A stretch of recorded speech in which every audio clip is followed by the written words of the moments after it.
Hello, this is Mark Sabatella from Outside Shore Music. In this video, I want to show you a few different things that can help you if you want to place your melody in a relatively low register where the accompaniment might be at least partially above the melody. And so often we work with SATB textures where the melody is assumed to be on top, but it definitely doesn't have to be the case.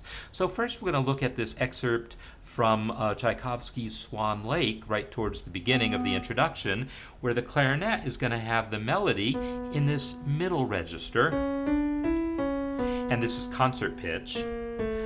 And this is not a register where the clarinet naturally projects particularly loudly, and it's surrounded by strings, right, that are above the melody as well as below. And so the strings are kind of encompassing the melody, but the melody has no trouble being heard for a number of reasons. Let's check it out first and then talk about what makes that work.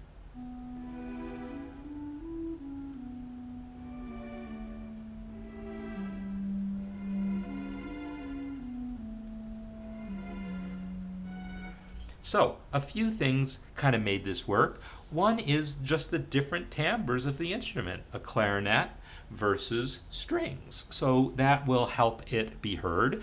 Another has to do with the lengths of the notes. The clarinet melody is sustained notes, whereas the strings have relatively short hits, I'll call them, that don't sustain as long.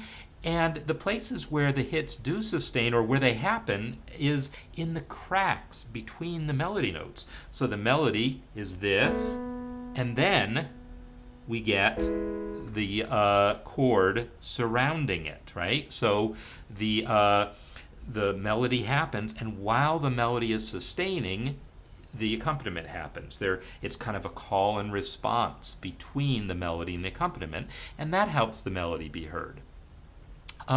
If we flip over to one other example, this is from Grieg's Peer Gynt, or Peer Gynt, at my attempt at pronouncing it more accurately. Here, it's a horn melody, and there's actually quite a lot. So the horn melody is right here,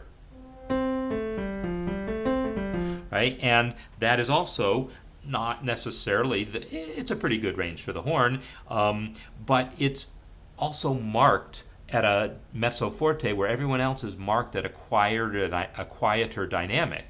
So that's going to help that horn be heard despite all that's going on. Let's listen to that passage here.